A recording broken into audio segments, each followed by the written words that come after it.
7 horas e 59 minutos, já virando agora 8 horas em ponto. Folha no Ar, primeira edição, oferecimento Laboratório Plínio Bacelar, Clínica Proteus. Temos a presença hoje, para você ouvinte que está chegando agora, nós estamos conversando com o superintendente da Postura, Vitor Montalvão, e presença do jornalista Arnaldo Neto. E vamos seguindo. O Arnaldo colocou um tema para que a gente desenvolva a partir de agora, nesse segundo segmento. Vamos lá, Arnaldo. Na verdade, até o levantamento do nosso ouvinte, Júnior Rodrigues, está aqui acompanhando a gente e até esclarecendo que esses terrenos, vamos, para quem chegou agora também entrar no assunto, digamos assim, o Júnior Rodrigues relata que ele mora no Parque Leopoldina, que depois da FAFIC tem 2 terrenos, segundo ele, do INSS da Prefeitura, do mesmo lado, com mato alto, sujo, rato, mosquito. O que a Postura poderia fazer? Esse terreno fica entre as ruas Arthur Emiliano Costa e Alberto Torres. Você tem conhecimento desse caso? Como que a Postura pode atuar? Júlio, né? Júnior Rodrigo, obrigado pela pergunta, bom dia. Quero mandar um abraço também para o Hans Moilart, que é o nosso diretor de turismo, tá nos ouvindo. E na verdade, são terrenos do INSS. Desconheço que seja do município. Já o INSS já foi notificado e sobre essa questão. Ali são 2 terrenos do INSS. O INSS já foi notificado, nós mandamos a carta para lá, porque quando existe o processo de notificação, vamos entender como funciona, mas sem fugir da resposta do Júnior. Existe a denúncia do terreno que esteja abandonado, ou casa abandonada, ou até o veículo abandonado. Mas vamos falar de terreno e casa, depois a gente dá ênfase nos veículos. Sim. O fiscal vai até o local, constata, tenta achar o proprietário. Não achou, notifica o proprietário pessoalmente, faz a notificação e entrega na mão dele, dando prazo para ele limpar. Não achou, vai para a diário oficial. Qual é o papel da limpeza pública? Iniciar o processo de busca do proprietário, notificá-lo, seja ele pessoalmente ou seja em diário oficial, e multá-lo, e caso não seja feito, quer dizer, multá-lo e encaminhar para a limpeza pública. A Postura não tem um papel da limpeza propriamente dita, embora as pessoas querem solução de fato, não querem que dê a notificação e dê multa, mas a Postura ela é limitada porque, primeiro que não tem orçamento, segundo que não é na competência nossa fazer o processo de limpeza, e sim do proprietário. Quando isso não ocorre, a limpeza, a gente encaminha para a limpeza pública. E a limpeza pública, dentro do cronograma dela, faz a limpeza. O que acontece? Durante muitos anos, a Vital fez a limpeza desses terrenos, porque o contrato da Vital era um contrato mais robusto anteriormente. Há muitos anos, não nesse governo, já diminuiu isso. E há muito tempo não se faz esse tipo de limpeza. A não ser que tenha uma situação de segurança pública e de saúde pública. Que aí, o município, obviamente, entendendo isso, e de uma questão de responsabilidade fiscal, ela vai lá e faz a limpeza, porque ele tem como justificar aquela limpeza. Resposta para o Júnior. A gente já fez o processo de notificação do INSS. Caso tenha algum outro terreno que eu desconheça, pode me mandar o WhatsApp, 999-880130, é o meu telefone, 999-880130, me manda o WhatsApp com foto que eu vou correr atrás para que a gente possa fazer entender se esse terreno que ele está falando que é do município ou não. Se for, eu vou encaminhar de imediato para Carlos Augusto, que eu acabei de falar, para que ele possa fazer a limpeza. Se não for, eu vou fazer o processo que eu tenho que fazer, que é o processo de notificação do proprietário. Seja ele INSS, seja ele governo estadual, seja ele um proprietário particular. Lembrando que, em 2018, a Postura notificou 1.266 terrenos. Era um setor onde não tinha muita ênfase, e estava muito... A gente entendeu que a cidade estava precisando dar essa atenção especial. Resolvemos muitos casos de terrenos de anos que não se resolviam, simplesmente porque o proprietário deixava a Bangu, mas existia um processo de fiscalização. Ele fez a limpeza, porque é de responsabilidade dele. E no ano de 2019 houve uma diminuição, porque houve uma diminuição geral de denúncias, de 1.266 foi para 763 terrenos notificados em 2019. Então, a gente sempre pede para aquela pessoa que tem um terreno no entorno, perto da sua casa, faça a denúncia para que a gente possa fazer o nosso papel, que é de notificação, de fiscalização. Tem um ouvinte nosso aqui, o Vitor Tavares, pedindo você passar o número novamente. Então, só... 999-88-0130. Certo. Agora, continuando nessa questão de terreno, eu estava até conversando com você aqui, antes da gente voltar para o ar. Quando sai notificação em DO, sai uma lista imensa de notificação de terreno para limpeza. Se o proprietário, apesar de notificado, apesar de com risco de multa, se ele não toma providência nenhuma, qual é o limite para que o município possa atuar nessa questão e qual a sanção que o proprietário pode sofrer? A sanção é multa. E aí eu vou passar uma informação para você. Essa multa, ela pode multa em cima de multa? É recorrente e dobra. É recorrente e dobra. E sempre dentro daquele ano, aquele calendário fiscal, se for recorrente, ela dobra. E assim, nós temos... Vou passar outra informação para vocês. Em 2017, a postura tinha 6 multas. Em 2018, já com a nossa gestão, foi para 26 multas. Em 2019, foram 87 multas. Então a gente colocou mais de 1000 vezes o número de multas. É bom? Não. É ruim? Também não, porque a gente está fazendo o nosso trabalho. Uhum. Então, eu acho que, como você mesmo disse inicialmente, a gente agrada e desagrada. E eu sempre me apego nas pessoas que eu agrado, mas não no sentido de agradar por benefício próprio, agradar a população. Porque se existe um terreno abandonado, existe uma rua inteira que passa sufoco por causa daquele terreno. Então, se aquele proprietário foi notificado, ele foi multado, e depois ele não acreditou que ele ia ser multado, e daí ele faz a limpeza, eu estou desagradando uma pessoa. Mas, ao mesmo tempo, estou agradando pelo menos 15 a 20 casas no entorno. E eu estou agradando aquela população que cumpre o seu papel, que é tomar conta da sua propriedade, que é pagar o seu imposto, o seu IPTU, enfim, os demais impostos que é de competência municipal. E... respondendo sua pergunta, a postura só tem o papel de fazer o processo de notificação e de multa. Aí cabe à limpeza pública fazer o processo de limpeza. Cabe a Carlos Augusto, eu acho que eu não quero entrar dentro do quadrado dele, vim aqui e mostrar o cronograma de limpeza que a gente faz. Mas a gente não, aí eu vou responder com postura, a gente não para enquanto a gente não resolver o problema. Às vezes a gente consegue resolver de imediato, às vezes demora um pouco. Mas a grande maioria dos problemas que chegam, pelo menos até a mim, obviamente, de todas as denúncias, elas não chegam todas até a mim, mas o que passa por mim, a gente tem aí uma grande margem de resolução. A gente falando de terreno, mas tem casas abandonadas também, não só terreno. Né? Tem muita casa abandonada. E a gente estava falando no primeiro bloco aqui sobre essa questão da chikungunya, por exemplo, proliferação de mosquito, e a população do entorno também desses terrenos, que acabam por fazer desses terrenos abandonados quase de um lixão, né? Exatamente. E aí, o Arnaldo, não tem bairro não, tá? Não tem bairro periférico ou tem bairro de luxo, não. Todos os bairros, infelizmente, do município têm alguma casa ou tem algum terreno abandonado e que as pessoas fazem isso de lixão, que contribui para o processo da saúde pública e da segurança pública. Aí volto ao discurso anterior. É chato às vezes, mas parece que a gente vai ter que manter esse discurso durante um bom tempo. A gente precisa da participação da população nisso. Se não existir o processo da participação da população, não há governo no mundo que resolva o problema de abandono, seja de casa, seja de terreno. A gente está falando então de terreno, a gente pode falar também um pouquinho de carro também, né? Claro. Na minha cidade, por exemplo, né, todo mundo que ouve a gente é cansado de saber disso, que eu sou lá de São João, lá existe uma lei municipal para retirada de veículos. Só que efetivamente eu não vejo essa lei ser tão cumprida, pelo menos lá na minha cidade. Teve uma vez que teve uma ação e retirou alguns veículos, mas de vez em quando você encontra veículo abandonado lá. Aqui qual é o panorama? Você ainda tem veículo abandonado em via pública? Conseguiu recolher todos? Como que está a situação? Não, é contínuo, né? A gente tira 1, aparece 3. Tira 2, aparece 5. Tira 5, aparece 15. É incrível. É incrível. Você limpa um terreno, aparece 5 denúncias. Você limpa 5, aparece 20. Mas, enfim, o trabalho, ele existe.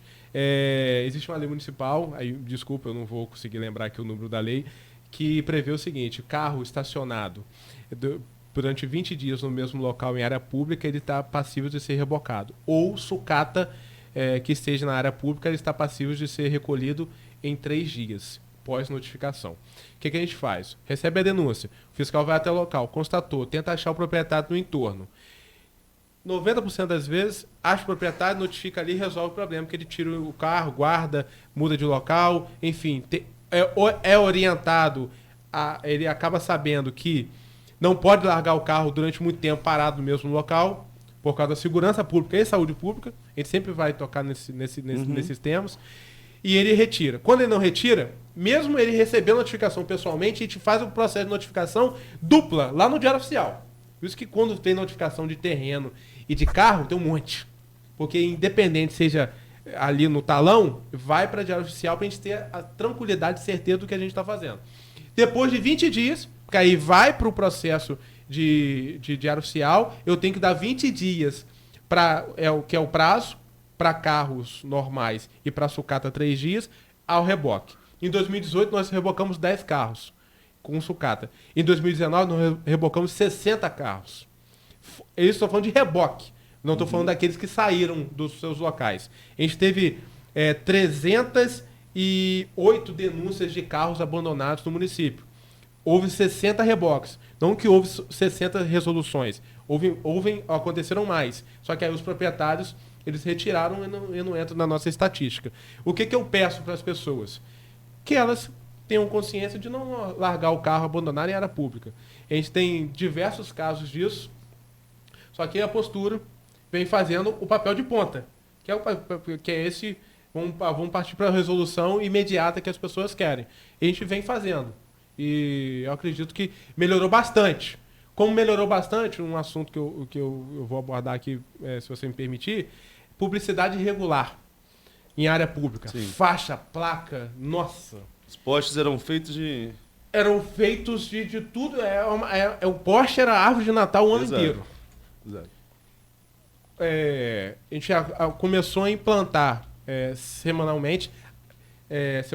mensalmente, roteiros para que sejam retiradas as placas irregulares, porque é uma lei que proíbe. Não pode área pública botar faixa. É proibido. Não tem essa questão de, posso autorizar? Não, é proibido. É lei de 2011. Acho que é 8.243, se eu não me engano. Posso estar enganado, mas acho que é 8.243. Que proíbe faixas e placas. Só pode galhardete em poste, sendo cobrado a guia, a taxa do município, as UFICAS, e aí você é permitido durante um período. Então é possível autorização, galhardete. Fora isso, na área pública é proibido qualquer tipo de propaganda que não seja o galhardete. E a postura vem fazendo esse processo de retirada, aí é retirada, não é notificação, é retirada praticamente a cada 15 dias. Agora, dois fatos que acontecem.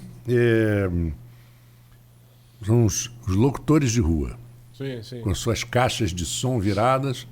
Aí a loja em frente também bota. É uma guerra. Aí quem passa no meio vai desmaiando, né? De tantos decibéis de um lado do outro. Outro fato que incomoda é, por exemplo, aí já é uma outro assunto que eu até sugeri para o Arnaldo, depois uma outra pauta, né, Arnaldo? Em bares, né, o som muito alto e as pessoas acham que lei do silêncio é a partir das 22 horas. Estão totalmente enganados. Verdade. É o dia inteiro, área residencial, não é como as pessoas pensam. O cara abre o bar e bota som alto. Não é assim. E a gente vê coisas piores. Tem um bar aqui no Alphaville, que até eu parei de ir porque ninguém consegue conversar. Uhum. Né? O sujeito o dono tem um música ao vivo. O cara bota lá no alto, que ninguém consegue falar. Aí vai um sujeito, para com aquelas caminhonetes enormes, né? E abre as portas e bota o som a todo vapor e senta no bar em frente à caminhonete dele. Então tem o som do bar, tem o som das caminhonetes de quem está sentado no bar consumindo. Sim. A ponto de ter tido uma vez uma confusão do dono do bar chegar e dizer: eu não vou lhe servir se o senhor não desligar o som da sua caminhonete. E essas coisas ninguém respeita. Sim. Ninguém respeita. Se você vai... Um exemplo, vaga de... Eu sei que não é com vocês. Vaga de idoso e de deficiente. Se não tiver uma multa, como tem em alguns lugares, alta, as pessoas vão parar. Porque você não tem suficiente reboque para tirar tudo. Mas acho que você tocou em um ponto interessante que acho que o Vitor poderia até falar um pouquinho, porque você fez lembrar um caso que a Folha acompanhou muito, né, que foi o caso da Boate Lux, no centro. Ah, sim. Né, aquilo é um absurdo. Então, acho que o Vitor poderia falar um pouquinho sobre isso, sobre essa adequação, sobretudo dessa questão, quando os vizinhos se sentem incomodados com a questão do som. Isso. Eu ia falar que o Marco está dando o exemplo perfeito do som do estabelecimento, o som do carro.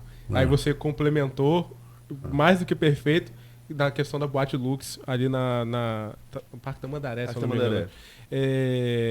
Primeiro eu quero falar das competências. O que é a competência da postura? O que é a competência dos outros órgãos? Postura cabe fiscalizar o CNPJ, o estabelecimento. Ah, meu vizinho, por exemplo, tem um som alto. Não cabe a postura fiscalizar o seu vizinho. Cabe a Polícia Militar. Ponto 1. Então a postura cabe aos CNPJs. A gente vem fazendo esse processo de fiscalização. Tanto é que a Boate Lux, em 2018, ela teve o seu alvará bloqueado no final do ano, só retomando as suas atividades depois da obra da acústica, em 2019, que retomou, se eu não me engano, lá para março ou abril, depois de vistoriado. Qual é a questão da Boate Lux no Parque Tamandaré? Que aí eu também vou responder a pergunta da questão do Marco.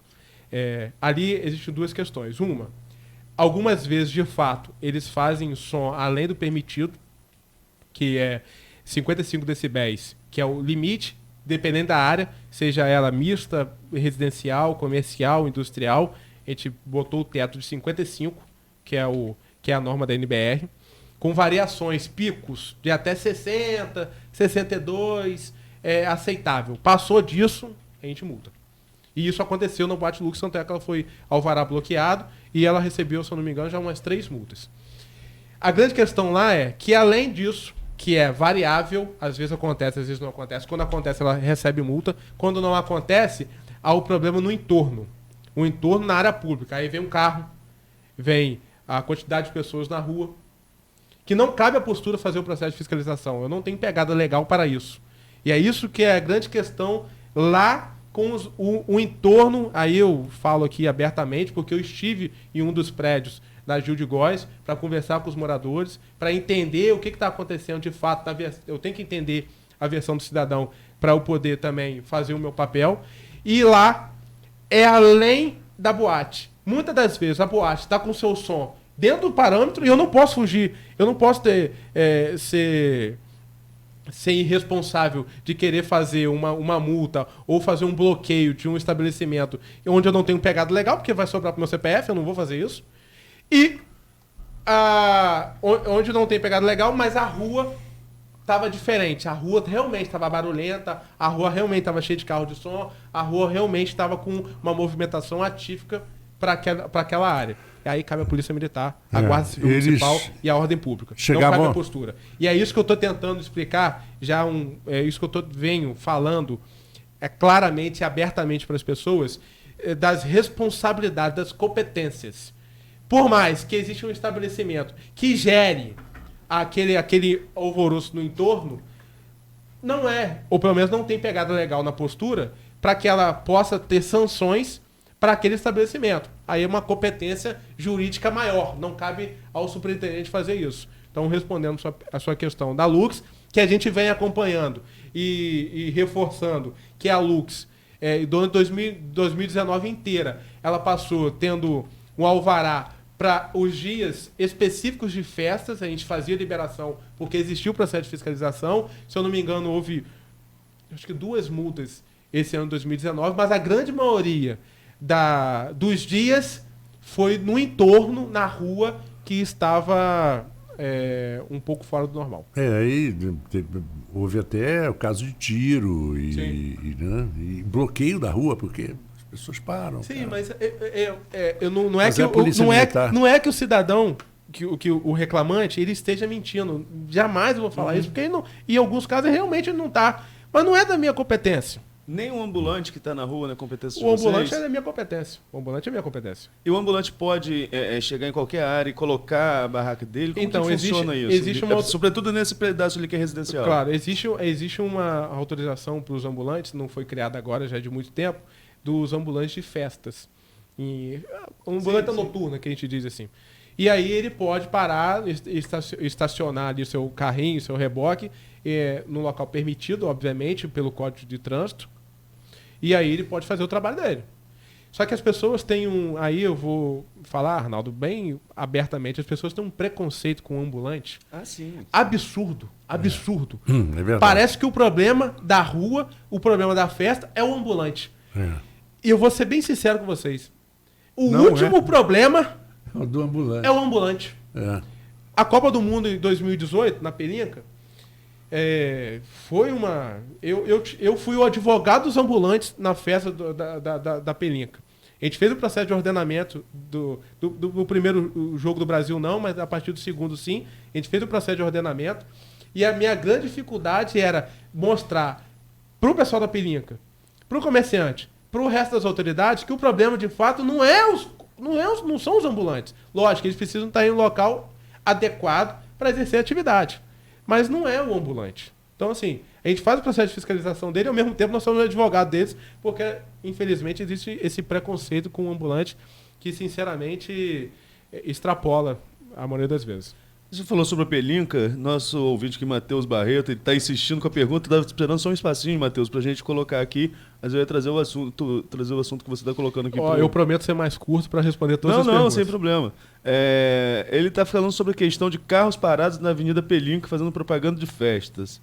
Deixa eu ler a pergunta dele aqui. Notificado diversas vezes. A pergunta dele. Um absurdo na Avenida Pelinca, não se consegue vagas em um determinado trecho em frente ao Parque Centro. São 2 carros parados com vendas de alimentos e 3 outros veículos de propaganda de eventos. Quem fiscaliza e o que pode ser feito? No meu caso, entra como a questão do abandono, 20 dias. Toda vez que a gente notifica, o pessoal tira 2, 3 dias e volta para o mesmo local. A grande questão é que as pessoas precisam entender que eu preciso ter pegada legal para resolver algumas questões de fato. Me incomoda muito a questão dos carros, e eu vou ser bem sincero, me incomoda muito as questões desses carros parados em frente ao Parque Centro. Só que toda vez que a gente faz o processo de notificação, eles retiram o carro, depois de um dia eles voltam. Então, aquele período que a gente conta de 20 dias, se quebra. E aí a gente volta a notificar. 2018, 2019, cansamos de notificar. Só que existe um processo legal. Mas é pelo menos da minha proibido? competência é essa questão. O estacionamento é proibido? O estacionamento naquele lugar não, porque é permitido. Ele tá numa vaga regular. O que se enquadra para mim são os 20 dias. Só que toda vez que existe o processo de notificação, ele retira, passa 2, 3 dias e bota no mesmo lugar. Então, na verdade, talvez deveria ser eu acho que a adequação da lei, a gente precisa fazer uma adequação da lei para que a gente possa a partir de 24 horas. E aí eu vou ser bem sincero. É Marco, né? Matheus. É uma coisa que me incomoda muito. Eu não consegui ter resolvido ainda, mas não foi por falta de tentativas legais de se resolver. E esse ano, de novo, a gente vai voltar a fazer o processo. Vou te dar um exemplo. Um shopping, eu vi em Campinas, no estado de São Paulo, estava na entrada do shopping, estava assim, extremamente proibido pernoite. Você parou o carro dentro do estacionamento do shopping, é para você ir comprar, sair e ir embora. Sim. Não importa o tempo. Na época não havia nem cobrança. Sim. Você parava lá sem pagar. Mas se você ficasse, era muito verificado, se você ficasse mais de 24 horas, ele simplesmente botava aquela tranca no pneu, aquele jacaré, né? Que ninguém te tirava o carro. Aí pronto, aí você tinha. Mas é uma questão administrativa, uma questão interna do shopping. Eu sei, do shopping. Mas tem que haver uma solução, tem que haver uma regulamentação da lei. Eu acho que a regulamentação da lei pode ser feita pelo governo, independente da Câmara dos Vereadores, só regulamentar. Pode existir o decreto, né? Eu vou confesso a você que eu vou estudar um pouco mais sobre como a gente pode trabalhar essa questão para a gente não ter essas nuances na lei, porque, na verdade, é uma nuance, ele acaba me pegando por causa da própria lei, mantendo essa... Não está irregular, né, gente? Porque está estacionado numa vaga regular. O que chateia todos nós é é a permanência do veículo 24 horas. Se apoderar muito da tempo. vaga. Apoderar da vaga, exatamente. Então, para ver como a gente pode legalmente sugerir ao prefeito ou algum vereador para que possa ter uma lei que a gente possa agir. Marco, já são 8 e... Não 25, podemos ir direto. Vamos direto? Vamos direto. Então tá certo. Só trazer aqui a mensagem da Vânia Cruz. Tenho que reconhecer a presteza que Vitor Montavão deu a um caso que presenciei. Chegou a vir à minha casa para certificar sobre o problema. Lógico que tem um outro amigo que interviu. O fato é que o caso foi bem aliviado. O setor de Vitor não é brincadeira e depende de outras competências. Isso você está tentando colocar aqui também durante essa conversa. Agora, Vitor... Não é empurrar com a barriga não, tá? Pelo amor de Deus, eu não fujo da minha responsabilidade nunca. Nunca. Não tem esse negócio de fugir de responsabilidade, não. Quem convive comigo meia hora, sabe que se é para confronto, nós vamos partir para confronto. Se é para diálogo, nós vamos dialogar. Mas as pessoas têm que entender que a questão legal, muitas das vezes, não depende só de mim. Desculpa. Nada. A gente ia deixando pro último bloco, mas já que a gente vai direto, vamos virar um pouquinho a pauta. Falar um pouquinho também de questões políticas. O governo está passando por um momento extremamente delicado na relação com a Câmara, uma relação que parecia boa durante um tempo, chegou a ter 21 vereadores na base. Hoje está esse desgaste total, criou-se o G8, que já foi G10, que já foi G9, que já foi G5, que já foi G nada, porque já se desfez uma vez. Mas existe muita reclamação dos vereadores de uma falta de diálogo com secretários, com superintendentes, e há também aquela conversa dos que pretendem ser candidatos a vereador, e você está entre esses nomes de possíveis candidatos a vereador. Claro. Como que é esse diálogo com a Câmara no seu setor? Ele funciona? Há um bom relacionamento com os vereadores? Arnaldo, excelente pergunta. Te agradeço por isso, por poder esclarecer para o cidadão que contribui diariamente com o nosso trabalho. Assim, eu tenho um diálogo muito aberto com todos os vereadores. Toda vez que sou chamado, respondo de imediato no WhatsApp, atendendo até uma orientação do próprio prefeito Rafael Diniz, que desde sempre fala: vamos buscar dialogar com a Câmara de Vereadores, vamos atender as demandas dentro da legalidade, porque uma coisa é importante eu frisar. Quando eu fui convidado pelo prefeito para ir para a postura, ele me pediu só duas coisas: bom senso dentro da legalidade. E é isso que eu faço todos os dias, bom senso dentro da legalidade. Se a gente pode adequar, se a gente pode melhorar, sugerir, vamos sugerir dentro da legalidade. Então, assim, todos os ofícios que chegam até a superintendência de postura, independente seja de vereador ou de cidadão que quer protocolar um pedido, que não quer ir pelo telefone, pela ouvidoria, é respondido. MP é respondido dentro do prazo. Ninguém fica sem resposta na postura, principalmente, obviamente, os vereadores lá na Câmara. Quando sou solicitado informalmente por telefone, atendo de imediato. Então, da minha parte, sempre existiu diálogo e sempre vai existir, porque eu acho que o processo democrático é isso, é diálogo. Eu não tenho, embora sejam poderes independentes, eu não tenho como fechar a porta para eles. Em hipótese alguma, eu vou fazer isso. Primeiro, que é uma questão pessoal. Segundo, que é uma questão de orientação do prefeito. Agora, seu nome está entre os possíveis candidatos a vereador, que seriam os secretários ou superintendentes que estariam pleiteando a vaga na Câmara em 2020, na eleição de 2020. Isso procede? Você tem interesse de deixar agora, tem que deixar em abril, né? O calendário em março? O calendário desse ano? 3 de março. Então, deixar a superintendência no final de março para se candidatar a vereador? Sim, há essa pretensão minha de ser candidato, sou um pré-candidato, obviamente. Eu acho que pessoas, aí vamos falar secretários que estão que está na minha condição de secretário, precisa ter um diálogo com o prefeito, que é o nosso chefe de imediato, é o meu chefe de imediato. Eu já tive essa conversa com ele, então eu já me coloquei à disposição do prefeito para que eu possa ser esse possível candidato. Torço para que seja aceito pelo grupo. Venho fazendo um trabalho que eu acho que carimba o meu certificado para concorrer, respeitando sempre. E aí não existe essa questão: sou pré-candidato, vamos amolecer uma questão. Sou pré-candidato, vamos... Não. Meu trabalho é meu trabalho, pô. Aqui eu sigo em linha reta.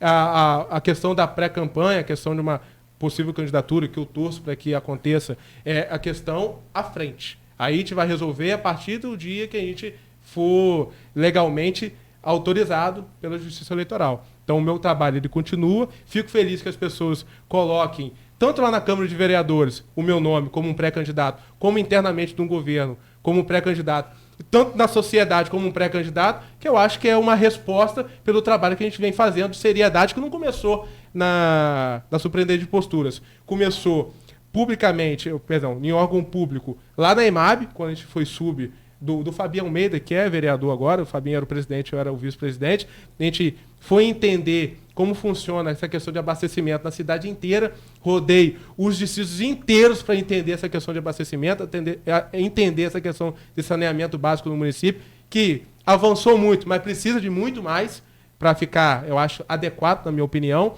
e não começou só no poder público, começou num programa de rádio, começou na televisão, começou com essas questões que aí eu venho herdando do meu pai, o João Oliveira, da rádio, que a gente sempre está nessa questão pública no nosso município.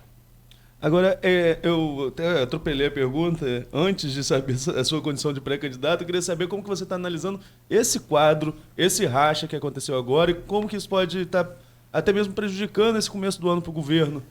Sobretudo com a questão do orçamento não votado, sobretudo com essa questão de que a gente não sabe nem quando vai votar, e o governo aí tentando aqueles cortes que aconteceram, que a gente sabe de quem são as pessoas ligadas a vereadores, mas cortou de 4, não cortou de outros 4, pode ser uma tentativa de chamar mais para perto. Como você está acompanhando internamente esse movimento? Arnaldo, eu não vou não vou fugir da pergunta, mas eu também não vou te responder. Acho que não cabe a mim fazer esse tipo de análise. Primeiro porque aqui não está falando só um cidadão, está falando um superintendente. Sim. É por isso que eu estou falando como você está acompanhando internamente. Né? O que eu posso te responder com muita tranquilidade, sem querer fugir da sua pergunta, é que eu acho que tem que existir um senso de responsabilidade do coletivo. Tanto do poder público, tanto do executivo quanto do legislativo.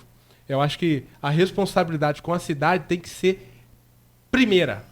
Não tem que existir interesse pessoal, não tem que existir interesse de grupo. Acho que tem que ter responsabilidade com o município.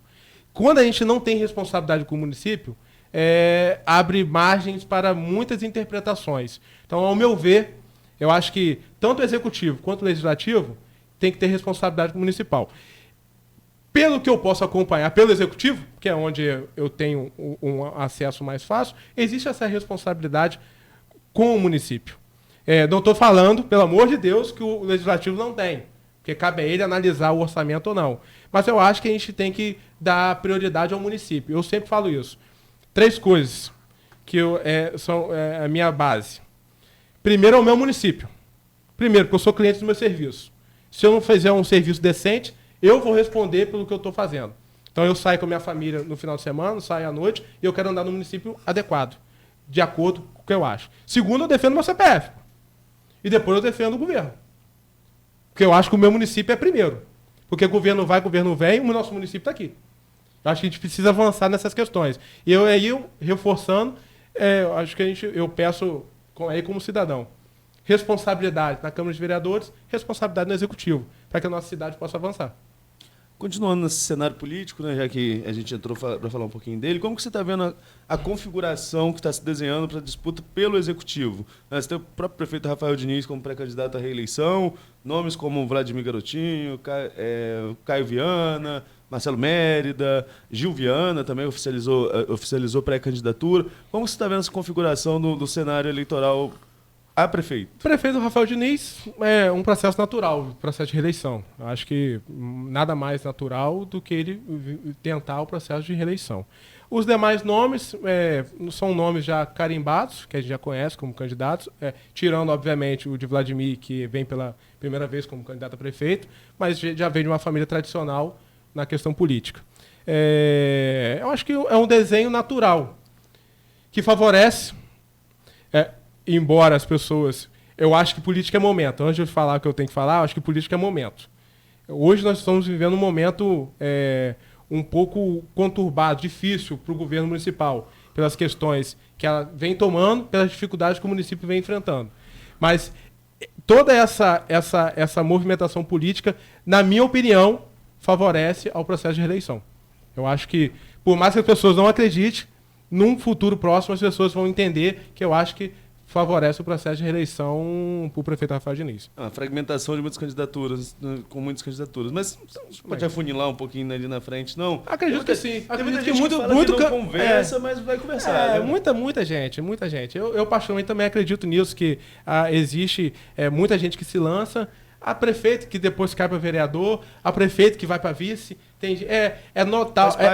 Faz parte do processo. Né? Faz parte do processo político. A gente viu isso em várias outras eleições, por que não vai ver agora? Então é natural que isso ocorra.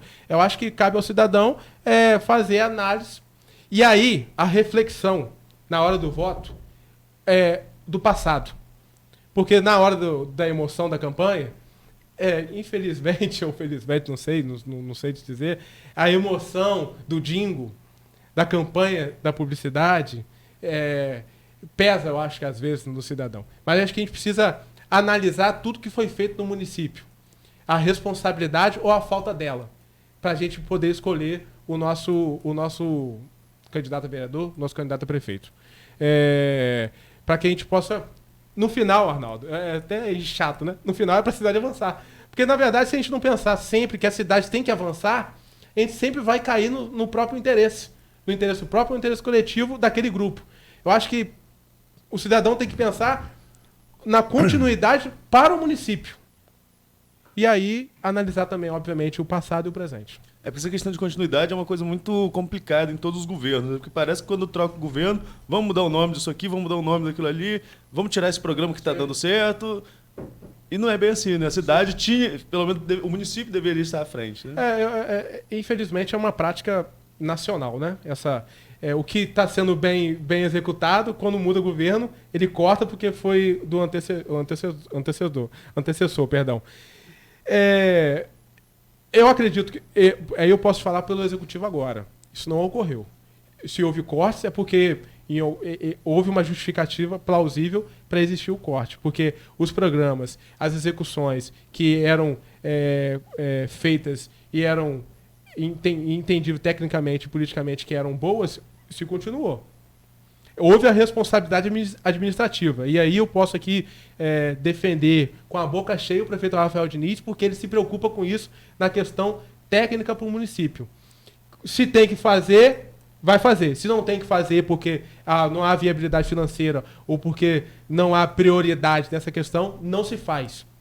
E sim, sim, não, não. Acho que as pessoas elas tendem a esquecer um pouco o passado, mas a campanha ele falou muito disso.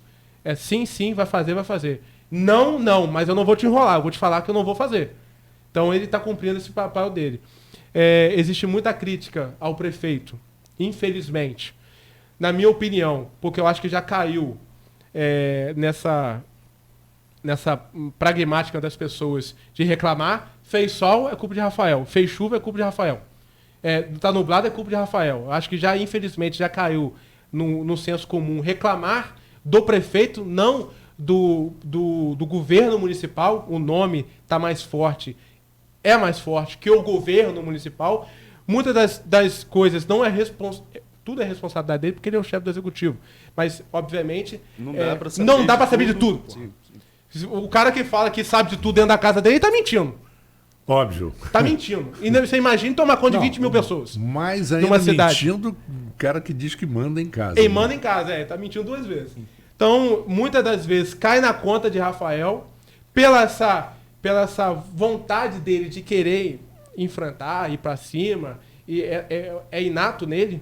É inato dele essa coragem de enfrentar. Não é um político que quando a gente tem um problema, como muitas das vezes aconteceu no passado, se esconde, vai para debaixo do lençol ou vai para o Rio de Janeiro, ou some, desaparece. Não, o cara vai, bota a cara, explica, acontece.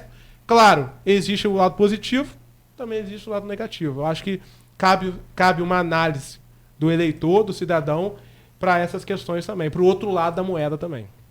Nós estamos chegando já ao final, a gente acabou entrando aí um pouquinho em política também, não podia deixar de falar. Sempre acaba, até porque todo mundo que é do governo passa aqui, a gente acaba falando sobre questões políticas. E é extremamente importante, e aí eu te parabenizo, você e o Marco, por dar a oportunidade da gente falar sobre política. Porque eu acho que o gestor que tem medo de falar sobre política, ele não tem que estar aqui, pô. E ele seja técnico ou ele seja político, ele tem que ter a responsabilidade de colocar a sua opinião para fora. Torço para que seja com responsabilidade, torço para que as palavras que eu tenha dito tenham sido, as pessoas tenham interpretado em casa com responsabilidade, mas é o importante, porque se o gestor público não tem uma opinião, ele não tem coragem, então ele não tem que estar aqui. Tem que estar tomando conta da empresa dele, da casa dele. Sim. Aqui eu acho que é pro coletivo, então a gente tem que ter responsabilidade, tem que ter senso e principalmente a gente tem que ter opinião. Agora de cima do muro, eu acho que a sociedade não tolera mais isso. Ficar em cima do muro balebando. Eu acho que é sim, sim, não, não. Isso aí é uma infelizmente, nessa época, o muro, aquele topinho do muro, é muito frequentado, né? É muito frequentado, mas aí cabe o cidadão fazer a análise, foi o que eu falei. Sim. Você vê que a minha fala, ela uma amarra na outra. Ela tem que fazer a análise na hora do voto, na hora de escolher, porque nós aqui estamos... Primeiro eu estou por causa do prefeito, que foi eleito pelo povo. Tem que fazer a análise do passado, pelo menos uns 5 anos antes, 6 anos antes, até chegar no presente para ver todo o histórico daquela pessoa. Para que a gente possa entender isso. No momento de crise, quem pegou o remo e remou. Ou quem não pegou, se escondeu lá no baú lá do navio. Eu acho que a cidade, tempos fáceis, homens frágeis, né? Tempos difíceis, homens fortes. Eu acho que a gente viveu, desde 2017, tempos difíceis, para a gente poder fazer homens fortes aí em 2020 e, quem sabe, poder... Aí é uma opinião pessoal. Eu acho que a cidade ainda vai ter, orçamentariamente, e muito a remar ainda em 2020, 2021, 2023, ao meu ver, aí uma questão independente de quem seja o gestor, né? Independente de quem seja o gestor, eu acho que lá para 2023, para 2024, a gente vai ter uma questão orçamentária, uma menor problemática interna aí administrativa para 2024, independente de quem seja o gestor. Agora, a gente está chegando ao final do programa, Vitor, queria só deixar esse espaço para você falar um pouquinho das ações, bem resumidamente, da questão das ações da postura, os projetos para 2020 da própria superintendência e deixar sempre o telefone também para o pessoal aí, como se comunicar com vocês para qualquer tipo de denúncia. Eu quero dar a notícia boa para todo mundo, obviamente, com a autorização de vocês, que em 2019 nós só não multamos mais, nós só não rebocamos mais, nós só não fizemos mais notificações, que é o nosso trabalho, o trabalho fiscalizador, mas nós também liberamos muito mais alvarás, porque foi uma das minhas preocupações com a postura, de desburocratizar justamente a postura, porque em 2016, quando eu abri minha última empresa que está em funcionamento, eu passei 7 meses para liberar meu alvará. 7 meses internamente no município. E a postura foi um dos que mais demorou. Acho que foi o último órgão a liberar o meu alvará na época, em 2016. Então, quando eu cheguei lá, enfim, não esperava nunca ser superintendente de postura, mas foi uma das primeiras coisas que eu falei com os fiscais. Eu acho que a gente precisa fazer o processo de desburocratização do alvará, porque a gente está mexendo na economia do município. Pois eu imagino isso, né? Essa burocracia acaba prejudicando o município a faturar. Exatamente. E receita própria e de terceiros. Exato. Vou ser uma palavra chula, mas é a verdade. É muito burro burocratizar um processo que facilita o andamento da cidade. O ciclo da cidade. Sim, sim. Então, assim... E se você reparar bem, o Vitor, existem certas exigências que são feitas, que não tem assim nenhum sentido, totalmente absurdas. Se você vai, por exemplo, tirar um passaporte, você precisa do alistamento militar. Né? Se você tiver o alistamento, mas para ter o alistamento militar, você tem que ter um documento X. Aí eles pedem um alistamento militar e o documento X. O documento X é desnecessário, porque já existe o alistamento militar. Sim. Então, esse entrave, às vezes, de burocrático é muito ruim. O alvará, em 2018, nós liberamos 4.676. Em 2019, 6.723 alvarás liberados na postura. Nós não fugimos das exigências que são pedidas, que é a questão da acessibilidade e do corpo de bombeiro, que é de extrema responsabilidade, mas nós usamos o bom senso para dar prazo, para fazer o entendimento, para que as pessoas, se não tem um alvará definitivo, libere o provisório, para que ela possa fazer a arrecadação, para que ela possa tirar a nota fiscal. Então, assim, houve notícias boas também da Superintendência de Posturas. Deixar a população resguardada. Caso queira fazer denúncia, 98-168-3645, 98-168-3645 é o telefone da Superintendência. Se não conseguir falar por telefone, pode mandar o WhatsApp. Se quiser mandar foto, vídeo, pode mandar pelo WhatsApp. Foi uma das mudanças que nós implantamos para facilitar o processo de denúncia. Quer conversar comigo? Rua Formosa 91. Claro, eu não estou lá toda hora, porque eu faço trabalho de rua também, mas pode agendar lá na recepção com Beatriz, que eu vou atender. Se eu estiver lá, eu vou atender, sem problema nenhum, esclarecer o que for para se esclarecer e resolver o que se for para resolver. Deixo o meu agradecimento aqui a vocês, Marco, Arnaldo, Marcelinho, parceiro, a todos os ouvintes. Obrigado pela oportunidade de estar esclarecendo. A gente espera que em 2020 o trabalho continue. Particularmente, eu espero ficar até março, para que, pelo processo de questão eleitoral, mas até lá me coloco em plena disposição para o cidadão que quiser resolver. Recebo muito WhatsApp, recebo muita mensagem interna no Instagram, recebo muita mensagem interna no Facebook. Meu Instagram, Victor Montalvão, meu Facebook, Victor Montalvão. Pode me adicionar lá sem problema nenhum, pode mandar mensagem interna. Muitos dos problemas que passam por mim são oriundos das redes sociais, que a gente tem esse diálogo que é fundamental com a população, esse diálogo aberto, esse diálogo franco. Dá, não dá, já mando. Quando não dá, já mando logo, me desculpe, mas não posso resolver, ou me desculpe a competência de fulano de tal, posso falar com ele, posso encaminhar para ele, mas eu acho que você também deve fazer o processo da ouvidoria daquele setor, mas eu também posso falar com o secretário. Eu acho que não é embarrear, é só dizer a real situação para aquele cidadão que tem aquela demanda que é pedida. Então, enfim, me coloco à disposição, como sempre, para todo mundo. Vitor, obrigado, tá? Obrigado pela sua presença. Espero voltar aqui mais vezes. Claro, um bom ano de 2020 para você. Eu sei que é muito trabalho, mas é bom que tenha trabalho, né?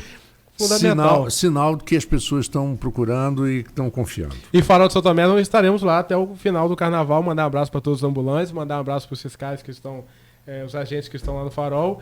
Me coloco à disposição de todo mundo. Obrigado pela oportunidade. Desculpe se eu me estendi demais, mas eu acho que quando a gente tem a oportunidade em massa de esclarecer, a gente não pode perder essa oportunidade. Então, por isso que eu faço questão, vim de Farol 5 horas da manhã, vim para cá, porque eu acho que é fundamental e espero voltar aqui mais vezes. Arnaldo, valeu, até amanhã. Quem temos amanhã já está definido. Amanhã não temos entrevistado ainda, porque é um período complicado de achar gente. É verdade. Eu joguei uma pauta para você que eu acho que é um assunto muito interessante. Você leu. O pessoal do PROCON e, de repente, um advogado de direito do consumidor, para que a gente possa fazer um pequeno debate aqui. Vamos marcar na próxima semana. Exato, que seja a proteção nova, ou nova não, mas pelo menos que o nosso ouvinte, consumidor, aprenda o que é seu direito, o que não é seu direito, né? Com o pessoal do PROCON. Mas daqui a pouquinho eu vou estar fechando a pauta. Gostaria muito de trazer aqui a questão dessa questão do legislativo amanhã, talvez um procurador ou um advogado, para ver essa questão do orçamento, como vai ficar um advogado que já atua nessa área. Ou também tem um outro assunto que eu esqueci de falar lá no começo, que é a questão do salário do servidor do mês de dezembro. Está circulando muita coisa em rede social, está na hora de alguém esclarecer, está na hora do governo também se posicionar e dar uma resposta ao servidor público. Um abraço para vocês. O Folha no Ar, primeira edição, volta amanhã, a partir das 7h. E a partir de agora até o meio-dia eu fico com você. Eu sou Marco Antônio Rodrigues e o melhor da música é na Folha FM, a rádio que toca você. A rede de drogarias